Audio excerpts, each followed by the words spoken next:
My name is Gorbatskyi. I'm a co-curator of National Pavilion of Ukraine, and we are now in Arsenale in Venice. The name of the pavilion is net making, and it comes from the practice of weaving the camouflage nets on which we build the general narrative of the show. My name is Viktoria Bavykina. I'm co-curator of the National Ukrainian Pavilion in the 60th Venice Biennale. And when we thought about the project, the Ukrainian Pavilion, we of course want to talk about the war, because unfortunately this is our reality. But at the same time, our goal was to talk about modern Ukraine, about people's experience, about real life. And so within the space of Ukrainian Pavilion, we wanted to create a structure in which we can share the very different personal and group experiences of people both in and outside of Ukraine. So we ask our 6 artists to create projects with different people from artistic or non-artistic communities in Ukraine and abroad. My name is Olena Kasperovych, and I work in the Ukrainian Pavilion team as a producer. So for me, when Curators first introduced me the concept of the project, that was actually like one of the also what catched me to be interested to work with them. In every project, artists somehow give their place to give their voice to other artists or non-artists. To me, it brings back meaning to the art.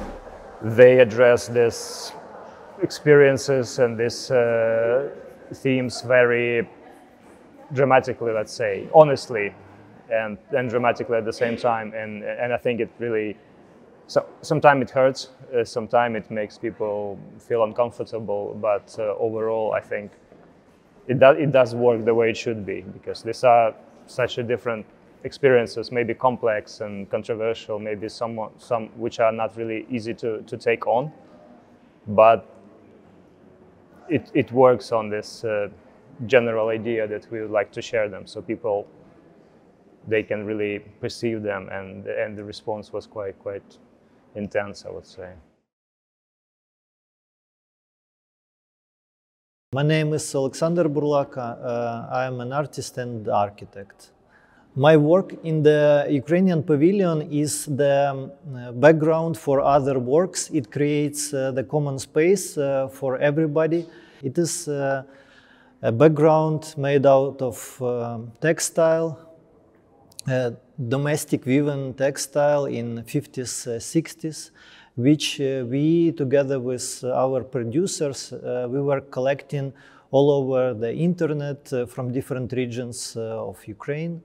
Yeah, net making is the collective practice when a lot of people were starting to produce the masking nets for army and technique, and it is very common practice. A lot of people are involved in it, and my friends as well, and people are getting together to do it in different sport halls, at schools, in museums. And I was thinking about the practices from past that have reference to it. It is a hemp and linen fabric, like mixed often, and before wide industrialization, it was usually made domestically for the needs of the family. And later, after the treatment, it could become a scarf or a domestic linen, bed sheets, everything. And still, it was produced a lot of that in 20th century, and it is still a lot of this textile being kept in families. So we were collecting different sheets from different families and connecting it together into our surface and printing on it. So it was almost the same practice.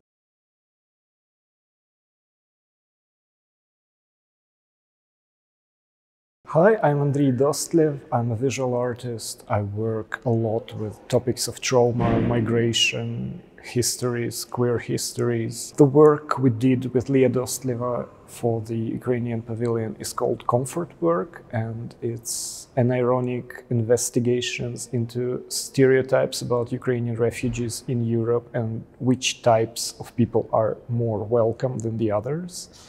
So for this work, we invited 10 European actors to perform these stereotypes about more welcomed refugees.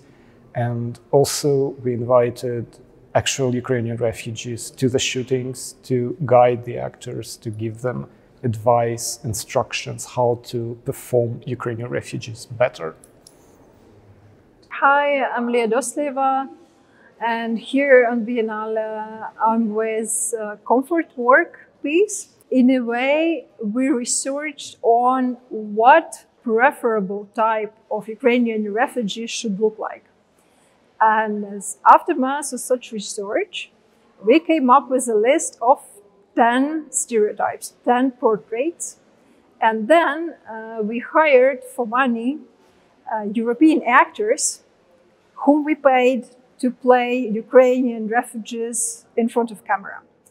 And to make these stereotypes more, let's say, believable, we invited for shooting actual Ukrainian refugees who were guiding actors or actresses through the process and explaining them how to talk, walk, breathe more like Ukrainian.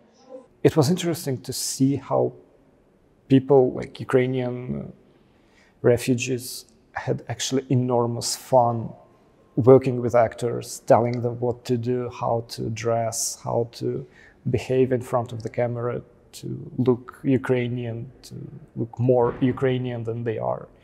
So obviously there are stereotypes about migration, and it's not like this full-scale invasion of Russia and Ukraine created stereotypes. No, they existed before.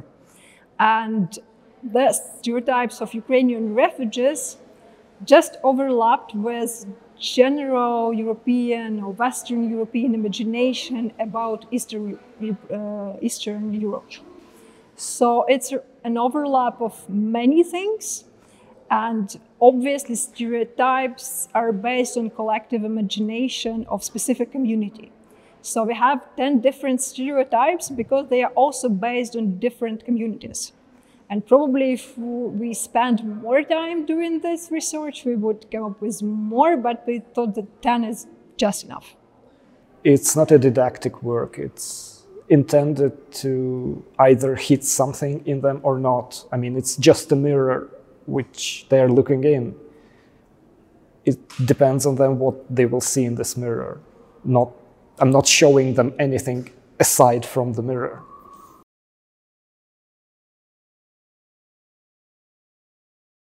My name is Katya Buchatska, and my work is Best Wishes.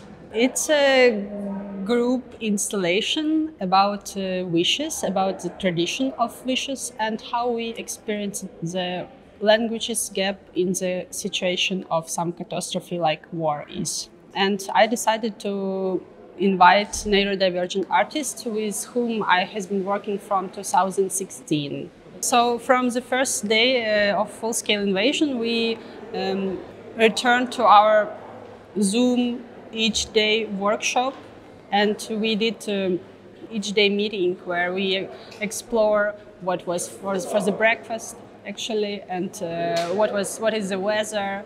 And of course there were such a lot of birthday during this time that I was questioned myself, what can we wish in this?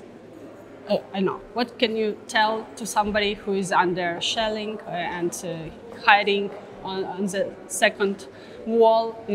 From this point, I realized how our languages was changed, and how it's interesting now to see, for example, we used to say have a silent night before the full-scale invasion. So it was like common things, but never I thought what does it mean. And now we say that each day, but we know what we're talking about. But also the neurodivergent people just continue to use their previous way of expressing themselves, but it was already not similar like normotypical people do. So I think that this is an interesting moment to show non-conventional, maybe more abstract, not so very strange words, wishes, and greetings. And also we managed to invite them to the opening, and they already saw their works and were so excited about it. And so honest, so happy, and I feel that yes, it works. So now, yeah, I'm happy.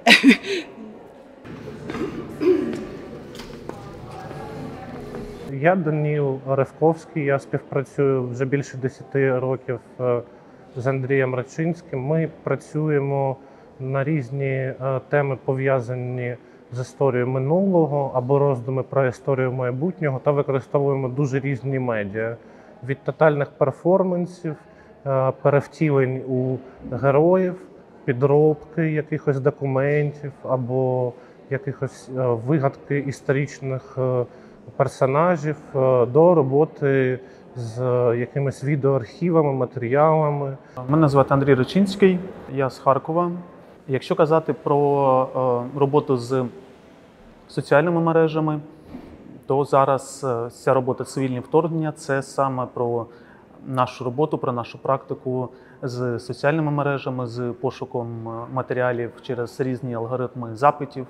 У нас є серія з 2 робіт, які називаються «Небо вторгнення». Це про передчуття і таку неймовірну тривожність, коли ти бачиш небо і тобі здається, що зірки схожі на ракети, які в тебе летять.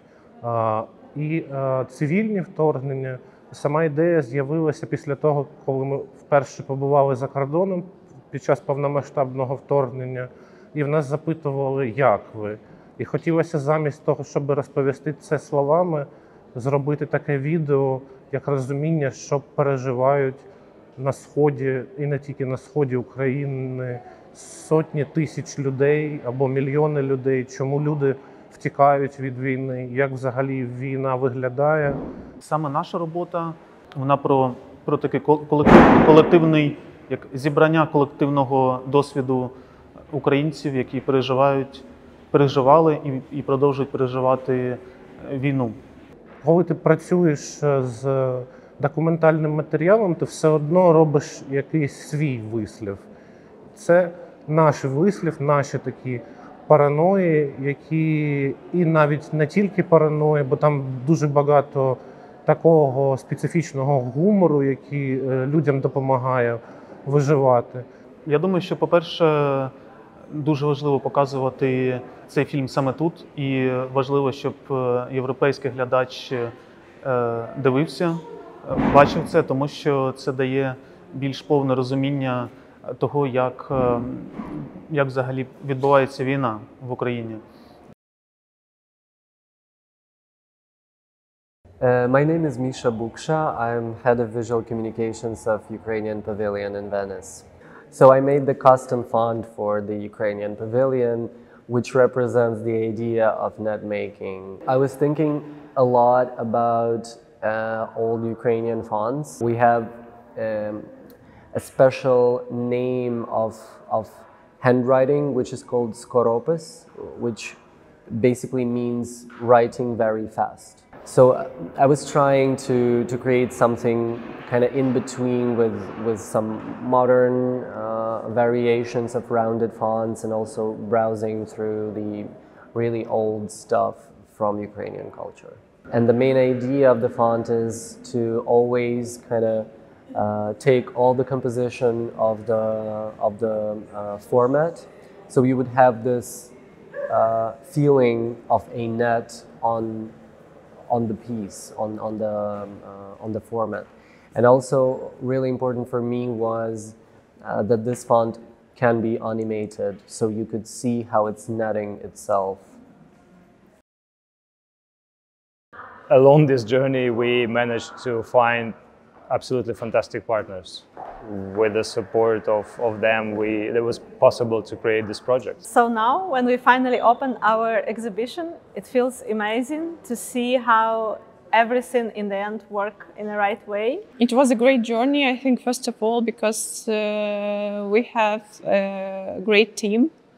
It's small, but we all unite by this idea that this pavilion now is really important for Ukraine.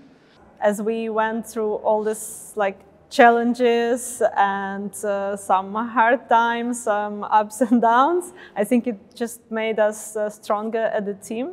And in the end, I have a really good feeling about this collaboration, and I think we've done our job in a good way. I think for me and for Max as well, it was a huge responsibility, and we feel this as a huge responsibility.